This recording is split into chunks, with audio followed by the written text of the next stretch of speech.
Deuxième partie de Frontal, votre rendez-vous dont le numéro de ce jour est consacré à l'Afrique du Sud qui connaît un regain de violence contre les migrants. Nous cherchions dans la première partie de notre émission à comprendre les ressorts et les racines des maux qui minent l'Afrique du Sud et qui poussent certains Sud-Africains à s'en prendre aux Africains vivant en Afrique du Sud. On écoute ce qu'en dit Thabo Mbeki, l'ancien président sud-africain. Nous avons beaucoup de problèmes ici. Des problèmes légitimement soulevés, des niveaux massifs de chômage, c'est exact. Des niveaux élevés de criminalité, c'est exact. Mais on pointe du doigt les mauvaises personnes. Le niveau élevé du chômage dans ce pays n'est pas dû. Il n'est pas dû aux Africains sans papier. Ce n'est pas le cas. Nous connaissons l'histoire en détail. Comment l'Afrique du Sud, de 1994 à 2008 à 2009, a vu sa courbe grimper ainsi, avec des taux de croissance atteignant 6%. Puis, à partir de 2009, elle est repartie dans la direction opposée. Cela n'a pas été causé par les immigrés sans papier. Les personnes à l'origine de ce déclin rient dans leur coin en ce moment même. Parce que nous ne les pointons pas du doigt, mais nous regardons ailleurs. C'est une erreur. C'est Thabo Mbeki qui vient de parler, l'ancien président sud-africain. Et la situation dont nous débattons dans cette émission est une situation extrêmement complexe. Et parfois, on a même l'impression qu'il y a un double discours chez les autorités sud-africaines, ou même l'élite sud-africaine, c'est-à-dire un discours servi aux gens de l'étranger, et un discours à l'interne, parce que le même Thabo Mbeki qu'on vient d'écouter, il a dit dans un autre discours que ce qui se passe en Afrique du Sud. D'autres pays l'ont fait avant, et il a cité le Ghana et l'Afrique et le Nigeria. C'est pas faux, soyons honnêtes. Dans les années 80, effectivement, le Nigeria a chassé de son sol, de son territoire, Togolais, Béninois et compagnie qui étaient là-bas. Les Ghanéens aussi l'ont fait dans les années 70, je crois. Mais ce n'est pas parce que hier quelque chose de mauvais s'est passé que je peux justifier ce qui se passe. La même chose aujourd'hui, Claude Dufresne et Kanga et Kanga. Thabo Mbeki semble oublier qu'il a été lui aussi président. Il y a beaucoup de duplicité dans ce qu'il dit. Outre le fait qu'il a certes raison de dire que ce ne sont pas les étrangers le problème, il fait une sorte de fourberie lexicale en maintenant le flou, en disant nous savons qui sont les coupables, on ne les mentionne pas. Tant qu'à faire, autant les mentionner. L'Afrique du Sud est dans ce que Desmond Tutu a appelé une Rainbow Nation, une nation arc-en-ciel où cohabitent plusieurs ensembles. Et on peut constater que les Noirs, comme on les désigne, parce que c'est en fait la gouvernance de l'ère apartheid qui a catégorisé ainsi les peuples. Les Noirs font aujourd'hui 80% de la population. Ils ont ce qu'on appelle les colored, les métis, qui sont à peu près 20%. Ensuite, tu as 8% de blancs approximativement, et il y en a à la fin 2%, 2,5% d'asiatiques à quelques décimales près.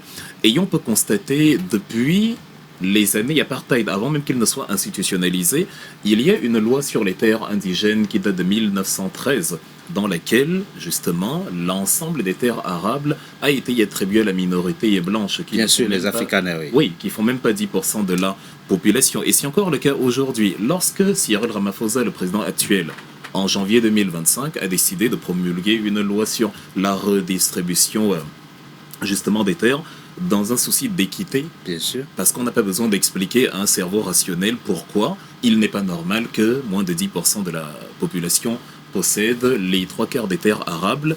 On a vu une sorte de mur, de fronde se dresser, y compris avec le soutien de certaines grandes puissances, les États-Unis d'Amérique, notamment Donald Trump, aidés de son compère Elon Musk, qui se sont insurgés contre cette mesure qui pourtant est compréhensible, qui pourtant est une partie de la résolution du problème. À la place, les États-Unis ont renvoyé M.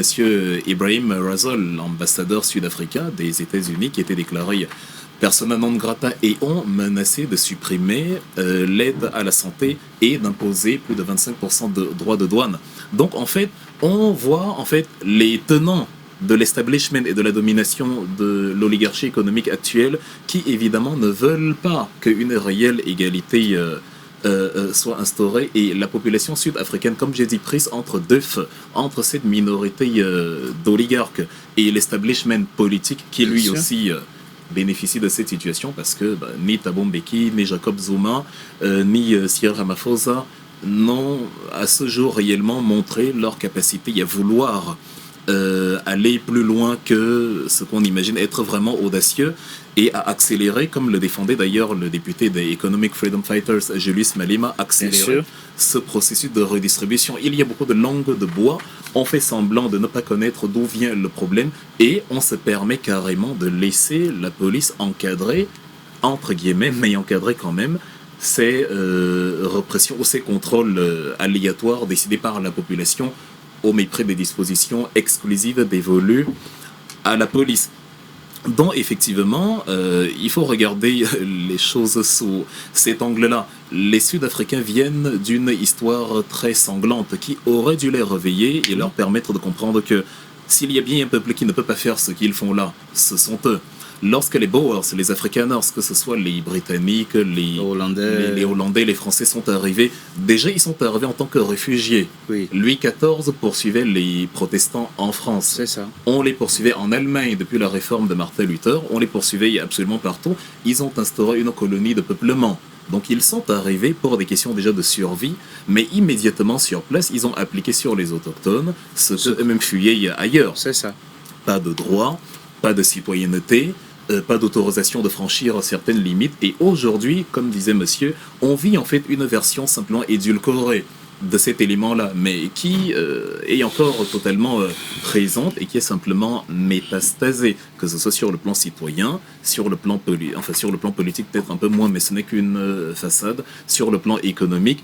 Donc c'est à ce niveau-là, les pouvoirs politiques et l'oligarchie économique qui doit être mis sur le banc des accusés, et le peuple sud-africain qui a manifestement beaucoup de temps, pas tous, mais ceux-là, qui ont manifestement beaucoup de temps et beaucoup de force pour chasser les étrangers, il serait bien conseillé, tous ces gens-là, d'utiliser cette force-là à mettre la pression sur le pouvoir politique et sur les tenants de la chose économique pour que la redistribution soit effective. Sinon, c'est une fuite en avant qui ne fait que détruire et humilier même l'Afrique à l'international. C'est pour ça qu'il n'y a pas d'intelligence dans la lecture qu'on peut faire de ce qui se passe en Afrique du Sud. Vous avez une petite minorité de gens, donc des Afrikaners, qui tiennent l'essentiel des leviers de l'économie du pays. Vous avez même des villes où les Noirs ne sont même pas autorisés à mettre le pied. Orania, par exemple, c'est une ville sud-africaine. C'est la seule ville au monde, d'ailleurs, où il n'y a que des Blancs. Et eux, ils ne manifestent pas pour que tout centimètre carré de l'Afrique du Sud appartienne aux Sud-Africains, peu importe leur couleur. Ils s'en prennent aux étrangers. Je ne dis pas que les étrangers sont tous des enfants de cœur, c'est pas le sujet.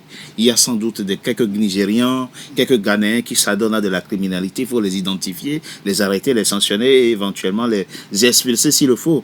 Mais de là à faire une globalité, à demander à tout le monde, c'est dénué de toute intelligence. Oui, je crois que on est tous d'accord sur les éléments essentiels d'où provient la violence. Le collègue vient de terminer en mettant du doigt aussi les inégalités héritées de l'apartheid et évidemment la suite que ça a donné. Mais moi je pense qu'il y a un deuxième échec, et je l'écris dans mon livre. Oui. Dans le chapitre où je dis les Africains, il faut que l'Afrique aime son frère. Oui. Alors, je l'ai écrit dans un chapitre spécifiquement, ça peut paraître un peu bizarre, ça peut paraître bizarre, mais en fait... C'est intéressant ce que vous dites. Philosophiquement, on peut mener le débat. Je vais répondre pourquoi. Parce que j'ai sillonné beaucoup l'Afrique. Et quand j'ai écrit ce livre, c'est vraiment à la base de beaucoup de voyages pratiques, etc., et d'observations. C'est quoi la conclusion? Et la conclusion est très simple. C'est-à-dire que, par exemple, en Afrique du Sud, les dirigeants sud-africains n'ont pas mis des programmes d'histoire des migrants. L'histoire de la migration africaine. Ils disaient parce qu'eux aussi, ils étaient réfugiés dans des pays voisins pendant l'apartheid. C'est vachement important, parce qu'il a dit tout à l'heure, mais je vous dis, c'est un chapitre clé dans le livre, l'Afrique qui gagne. Parce qu'effectivement, si vous ne connaissez pas, si vous ne connaissez pas l'histoire de l'autre, ça c'est la faillite des chefs d'État de l'Afrique du Sud.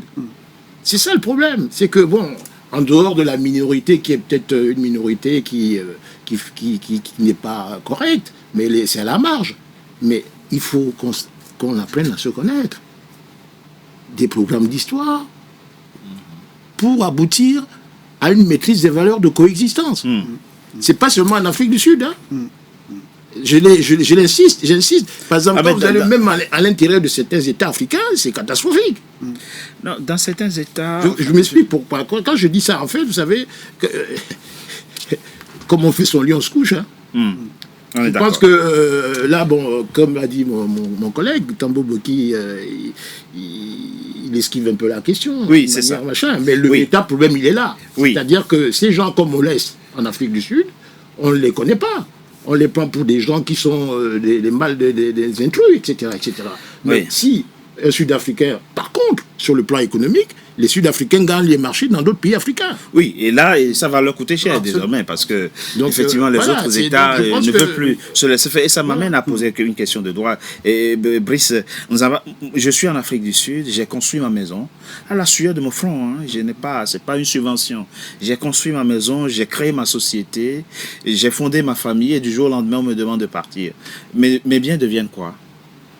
Oui, mais en fait, ce qu'il faut savoir, c'est qu'on peut attaquer l'État en responsabilité lorsque l'État a failli à ses missions régaliennes. Voilà, ça c'est un principe de droit, je dirais, quasiment universel. À partir du moment où il y a un État. Parce que pour remonter même dans les origines, c'est-à-dire qu'un État ne devient un État que sur la base d'un contrat social. Vous voyez, c'est-à-dire qu'il y a des gens qui se retrouvent sur un territoire et qui considèrent qu'ils ne peuvent plus se faire justice par eux-mêmes, ils ne peuvent plus faire la sécurité par eux-mêmes, donc ils délèguent ces pouvoirs-là à une entité autre qui est l'État. Donc à partir du moment où l'État faillit à ces missions-là, donc en tant qu'individu, votre maison a été cassée par exemple, votre boutique a été cambriolée, vous avez le droit de saisir le tribunal judiciaire du lieu où ça s'est passé pour engager la responsabilité de l'État. C'est-à-dire qu'il faut d'abord évaluer... mais vous n'êtes plus là.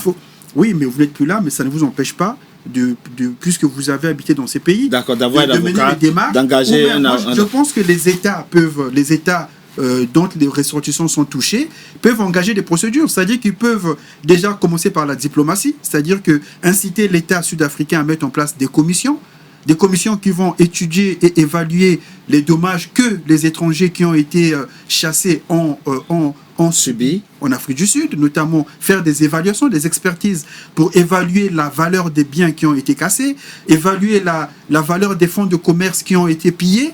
Donc c'est un travail qu'il faut faire. Je pense qu'il faut commencer d'abord par la diplomatie, par des pressions qu'il faut mettre sur l'État sud-africain, notamment en mettant en avant le fait qu'il y a beaucoup de sociétés sud-africaines qui ont des marchés dans des pays-là.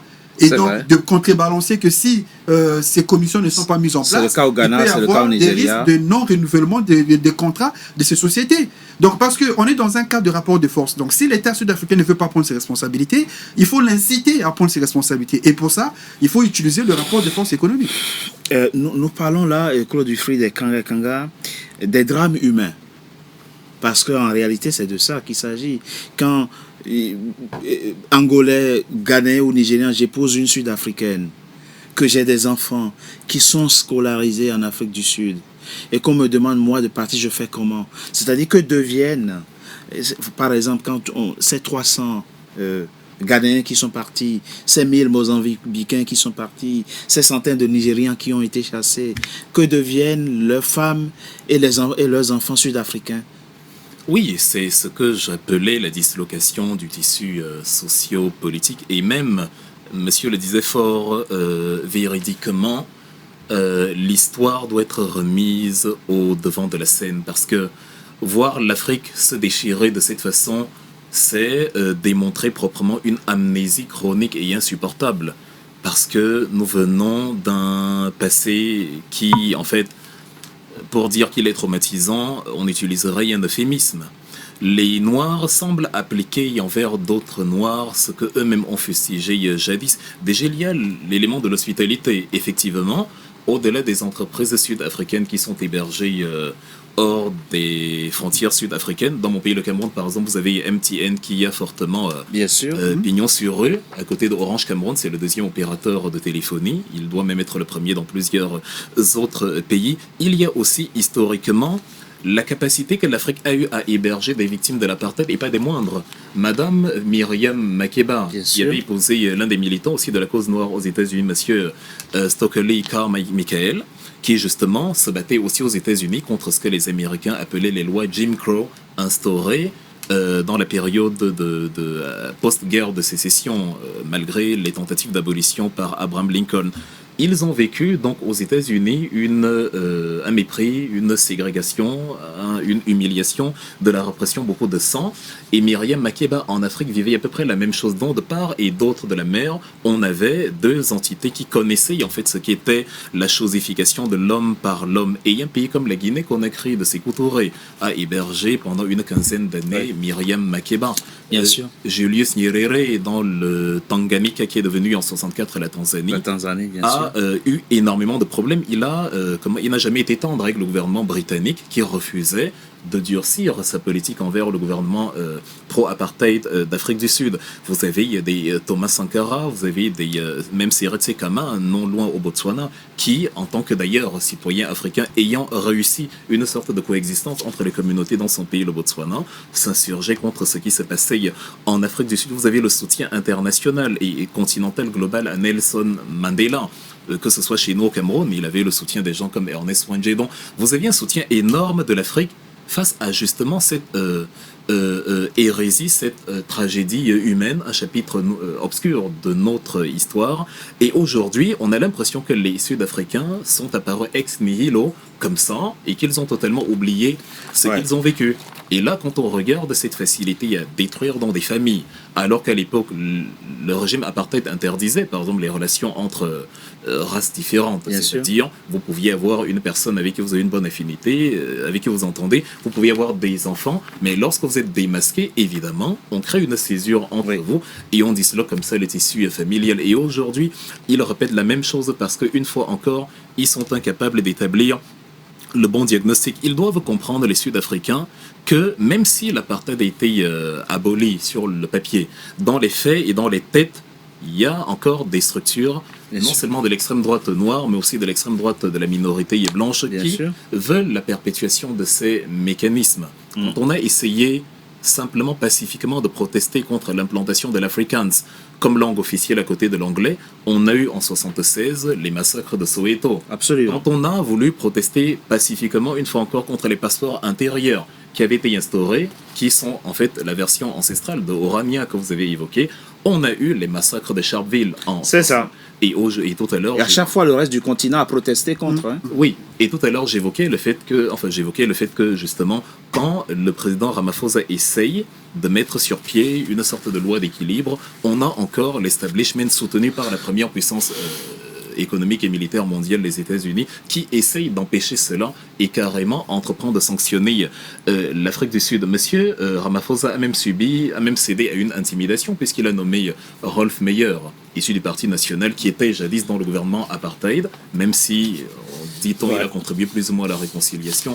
Donc, en fait, que c'est impardonnable, c'est tout ce qu'on peut dire, c'est impardonnable que des Africains face à d'autres, et je souscris totalement à l'idée. Vous parliez de sanctions, je crois une structure américaine a même coupé, les États-Unis ont suspendu la subvention à une organisation non gouvernementale sud-africaine qui s'occupe des démunis, etc. Oui, y compris et moi j'ai demandé c'est combien, c'est 200 millions de dollars. Je vais dire, l'Afrique du Sud a besoin de 200 millions de dollars des Américains pour subvenir aux besoins des démunis en Afrique du Sud. 200 millions de dollars. Nous marquons une courte pause, on se retrouve dans quelques instants pour la troisième et dernière partie de notre émission. À tout de suite. NCA, désormais sur Free. Après son intégration au bouquet Canal+ Afrique, Canal 9 et Canal 573, NCA poursuit son développement et vient d'intégrer le célèbre bouquet Free TV, Canal 426. La chaîne panafricaine renforce ainsi son ancrage aussi bien en Afrique que hors d'Afrique. Le développement de NCA, c'est vous, nos téléspectateurs à travers le monde. NCA, la chaîne panafricaine de référence.